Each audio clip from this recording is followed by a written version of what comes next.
नमस्कार सर्वांचे कथालेखन मराठी स्टोरी या चॅनेलमध्ये स्वागत आहे. आज आपण एक नवीन कथा पाहणार आहोत आणि त्या कथेचं नाव आहे भूत. लेखक आहेत प्रथमेश काटे. जर तुम्ही आमच्या मराठी कथालेखन या चॅनेलला सबस्क्राईब नसेल केलं तर अशाच कथा पाहण्यासाठी नक्की चॅनेलला सबस्क्राईब करून घ्या. तर हे भूत सगळं खोटं असतंय कळालं. मनोहरने स्ट्राईकवर टोलवून शेवटची कवडी होलमध्ये पाडली आणि कॅरमचा डाव आणि हा विषय दोन्हीही संपवले. रात्री 11:30ची वेळ. अक्षय, मनोहर व सुरेश रवीच्या घरी कॅरम खेळण्यासाठी जमलेले. आज फारच उशीर झाला होता. घरातील सर्व झोपले होते, त्यामुळे चौघेही बाहेर पोर्चमध्ये बसले होते. तास दीड तास मस्त डाव रंगला होता आणि चौघांच्या गप्पाही. बोलता बोलता सहज विषय निघाला की भूतखेतं, अमानवी शक्ती अशा गोष्टी खरंच असतात का? यावर मनोहरचं म्हणणं होतं भूत वगैरे खोटं असतं. हे सगळे फक्त मनाचे खेळ असतात. या उलट अक्षय आणि सुरेशचं ठाम मत होतं की भूतं असतातच. रवीलाही ते पटत होतं, पण मनोहरला तो चांगला ओळखत होता. मनोहर कसलेला वादपटू होता. चर्चेचा विषय कोणताही असो, तो असे काही मुद्दे मांडायचा, तेही इतक्या तडफेने की समोरचा निरुत्तर होऊन जायचा. त्यामुळे वाद घालण्यात अर्थ नाही असा विचार करून रवी गप्प बसला आणि शांतपणे त्याचं बोलणं ऐकत होता. अक्षय आणि सुरेशला हे सगळं माहीत असूनही ते मात्र ऐकत नव्हते. अगदी तावातावाने आपलंच कसं खरं ते पटवून द्यायचा प्रयत्न करत होते. त्यासाठी आपल्या नातेवाईकांचे, मित्रांचे, त्यांच्या नातेवाईकांचे किस्से तिखट मीठ लावून रंगवून सांगत होते. अक्षयच्या काकांना तमाशा पाहण्याची आवड. एकदा रात्री उशिरा घरी येताना त्यांना वाटेत त्यांच्याच वयाचा इसम भेटला. त्याने काकांकडून वेडी मागितली. त्यांनी दिली. मग बोलत बोलत ते पुढे चालू लागले. त्या दिवशी पौर्णिमा होती. लख्ख चांदणं पडलं होतं. थोड्या वेळाने काकांचं जमिनीकडे लक्ष गेलं. त्यांना दिसलं की त्या माणसाची सावली नाहीये. सर्व प्रकार त्यांच्या ध्यानात आला. खाली मान घालून त्यांनी मनातल्या मनात हनुमान चालीसा बुनायला सुरुवात केली. जरा वेळाने वर पाहिलं तर तो माणूस गायब. सुरेशचे आजोबा एकदा मित्राच्या घरी होते. रात्री घरामागील परसात गेले. जवळच विहीर होती. तिथे त्यांना काहीतरी हालचाल जाणवली. काकांनी आपल्याकडची बॅटरी उचलून तिकडे वळवली. विहिरीच्या काठावर एक सफेद साडी नेसलेली स्त्री उभी होती. बॅटरीचा उजेड अंगावर पडताच तिचं संपूर्ण शरीर थरारलं. तिने रागाने आजोबांकडे पाहिले. तिच्या डोळ्यात बुबळेच नव्हती. क्षणभरच त्यांच्याकडे बघून तिने विहिरीत उडी मारली. तो प्रकार पाहून आजोबांची बोबडीच वळाली. सगळं उरकून कसाबसा धोतरा सावरत ते घराकडे धूम ठोकली. आपलंच हसं होईल असा विचार करून त्यांनी ते कोणालाच सांगितलं नाही. तो नक्की काय प्रकार होता याची शहानिशा करायचा प्रयत्न केला नाही. पण त्यानंतर पुन्हा कधीच ते मित्राच्या घरी गेले नाहीत. अक्षय व सुरेशकडे अशा किस्सांचा भरपूर साठा होता. कुणाच्या काकाला भूत दिसलेलं तर कुणाच्या मित्राला. आता त्यात किती तथ्य होतं हे त्यांनाच ठाऊक. पण आपला अनुभव कोणी सांगत नव्हते की मी स्वतः भूत बघितलं आहे असे कोणी छातीटोकपणे बोलू शकत नव्हतं. नेमका हाच पॉईंट पकडून मनोहरने त्यांच्यावर मात केली होती. चला आज लईच उशीर झाला. उभा राहत सुरेश म्हणाला. तिघेही उठून पोर्चवरून खाली उतरले. सुरेशने तिघांचा निरोप घेतला आणि सायकलवर टांग मारून घरी निघाला. चल अक्षा, मनोहर अक्षयला म्हणाला. दोघांची घरे एकमेकांच्या जवळच होती. इथून ते एकत्रच घरी जायचे. नाही रे, मला शेतावर जायला सांगितलंय पप्पांनी. तू जा, अक्षय म्हणाला. बरं बाबा, असं म्हणून मनोहर निघाला. अक्षयने रवीकडे पाहून स्मित केलं आणि येतो असं दर्शवत हात उंचावला. रवीने हसतच मान डोलावली. अक्षय शेताकडे गेला. दाट काळोख पसरला होता. आज बहुतेक अमावस्या असावी. रस्त्याच्या दोन्ही बाजूला घरं होती, पण यावेळी साहजिकच सगळ्या घरांच्या लाईट्स बंद होत्या. क्वचित एखाद्या घराबाहेर एखादा बल्ब जळताना दिसायचा. चिडीचूप शांतता पसरलेली होती. मनोहर आपल्याच विचारात मग्न होऊन चालला होता. चहूबाजूंनी पसरलेल्या काळ्या कुट्ट अंधाराकडे, भीतीदायक वातावरणाकडे त्याचं बिलकुल लक्ष नव्हतं. अर्थात असतं तरी त्याला काही फरक पडला नसता. मनोहर वाकडे, दिसायला 4 चौघांसारखाच. गहूवर्णी चेहरा, मध्यम उंची, किंचित बडोल बांधा, नाकी डोळी बरा. व्यक्तिमत्वातही विशेष असं काही नव्हतं. स्वभावही जरा विक्षिप्तच. त्याच्यात इतरांना आवडावी अशी एकच गोष्ट होती, ती म्हणजे त्याचं बोलणं. कुठल्याही विषयावर त्याची मते तो इतक्या रोखठोकपणे व तडफदारपणे मांडायचा की समोरचा अवाक होऊन जायचा. बोलणंही नेहमी मुद्देसूद व विषयाला धरून. काही माणसं आपली अफाट वक्तृत्व शैली दाखवण्यासाठी मूळ विषय सोडून वेगळंच काहीतरी बोलू लागतात आणि शब्दांचं जंजाळ उभं करतात. तसं मनोहरचं नव्हतं. समोरच्याचं मन न दुखवता बोलायचा.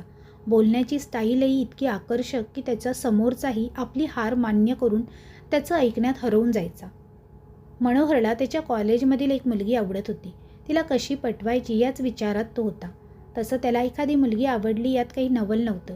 त्याला आत्तापर्यंत बऱ्याच मुली आवडल्या होत्या, फक्त मुलींना तो आवडला नव्हता.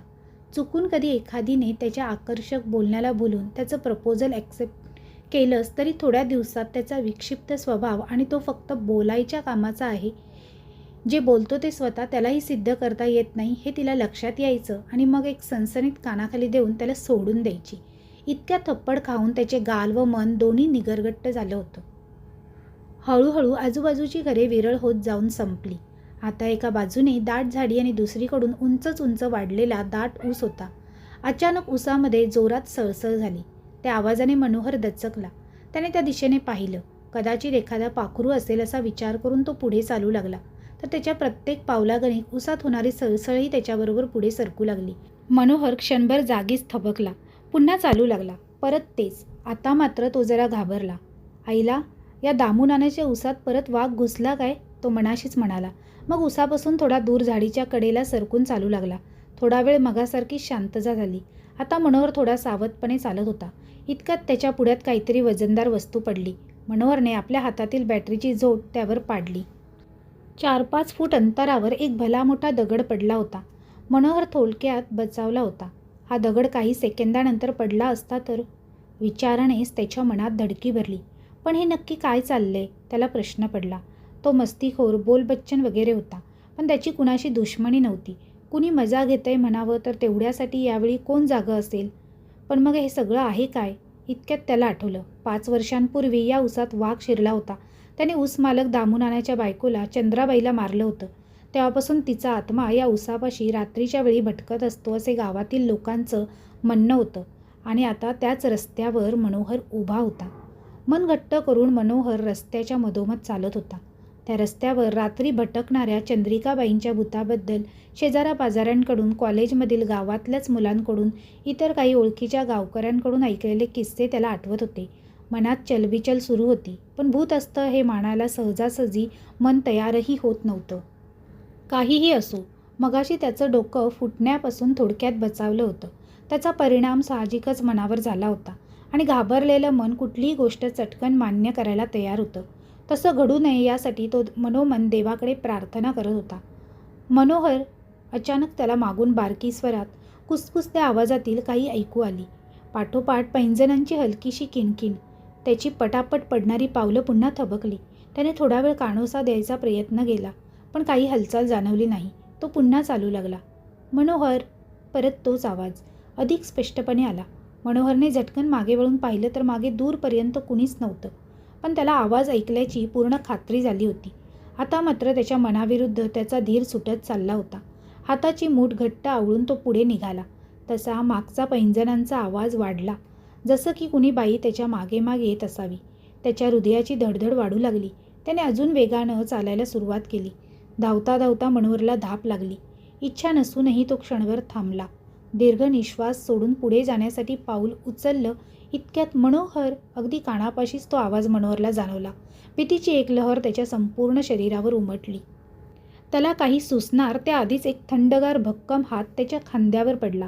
हाताची बोटे त्याच्या खांद्यात रुतली आणि आगाया मोठ्याने ओरडून मानेवरचा हात मनोहरने जोरात ढकलला आणि जिव्याच्या आकांताने धावत सुटला. मनोहर. या वेळचा आवाज अक्षयचा वाटत होता, पण मनोहर थांबला नाही. आय मन्या, थांब. आता रवीचा आवाज वाटत होता. नक्की भुताटकीचाच प्रकार दिसतोय. देवा वाचव रे, असे मनाशी म्हणत मनोहर अजूनच जोरात पळू लागला.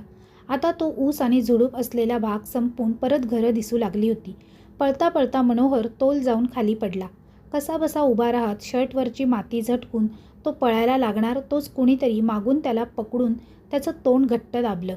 मनोहरने भीतीने डोळे बंद केले. जवळच एका घराबाहेर बल्ब जळत होता. त्या व्यक्तीने मनोहरला ओढत फरफटत तिकडे नेलं आणि त्याच्या तोंडावरचा हात काढला. तसा मनोहरने आरडाओरड करायला सुरुवात केली. समोरच्या व्यक्तीने जोरात मनोहरला कानफटात मारली. ओरडणं थांबवून रडतच डोळे उघडले. समोर खरंच रवी आणि अक्षय उभे होते. अक्षय, रव्या, तुम्ही इथं?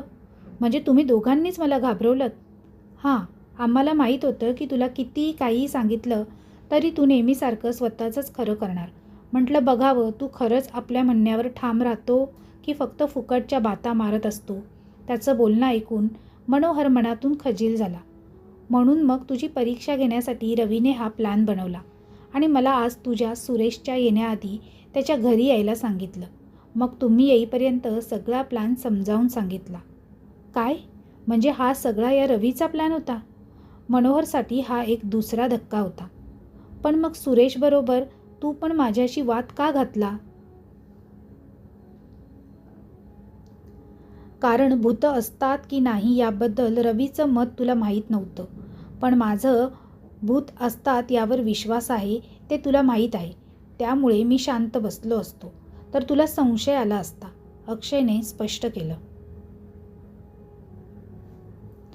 आणि शेतावर जायचंच असं सांगितलं ते पण खोटंच सांगितलं, तो म्हणाला.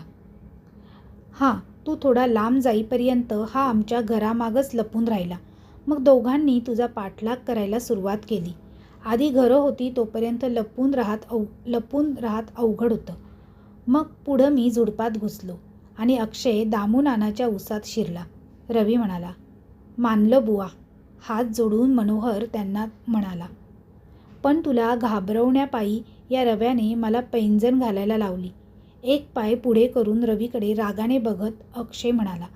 तसे मनोहर आणि रवी दोघेही हसायला लागले. आता घरी जायचं का इथंच हसत बसणार? अक्षय म्हणाला. हां, पण आता रवी घरी तरी कसा जाणार? मनोहरने त्याला विचारले. नाही, तो माझ्या घरी थांबेल. उद्या सकाळी जाईल तो, अक्षयने सांगितले. बरं. त्यानंतर तिघेही घराकडे निघाले. बल्बच्या उजेडातून बाहेर पडताच अक्षयचं अंग अगदी थरारलं. त्याच्या डोळ्यात क्रूरता आणि ओठांवर कपटी हास्य पसरले. चालण्यात एक डौलदारपणा आला. मनोहरची टिंगल करायच्या नादात अक्षयने चंद्रिकाबाईच्या उसात शिरण्याची फार मोठी चूक केली होती आणि ती उसात शिरण्याची केलेली चूक आता त्या तिघांनाही भोवणार होती. समाप्त. तर मैत्रिणींनो, तुम्हाला ही कथा कशी वाटली हे कमेंटद्वारे कमेंट करून नक्की कळवा. तसेच कथा आवडली असेल तर तुमच्या जास्तीत जास्त मित्रपरिवारांसोबत शेअर करायला विसरू नका. व्हिडिओ आवडला असेल तर व्हिडिओला लाईक करा आणि शेअर करा. त्याचप्रमाणे तुम्हाला आमचा मराठी कथा लेखन हा चॅनल आवडला असेल तर चॅनेलला सबस्क्राईब करायला विसरू नका. आणि अशाच कथा पाहण्यासाठी आमच्या चॅनेलला सबस्क्राईब करा. त्याचप्रमाणे बेल आयकॉनवर क्लिक करून ऑलवर सेट करा, म्हणजे तुम्हाला नवनवीन व्हिडिओचे नोटिफिकेशन लगेचच मिळतील. पुन्हा भेटूया अशीच एक नवीन छानशी सुंदर भयकथा घेऊन. तोपर्यंत सर्वांना धन्यवाद. Bye bye.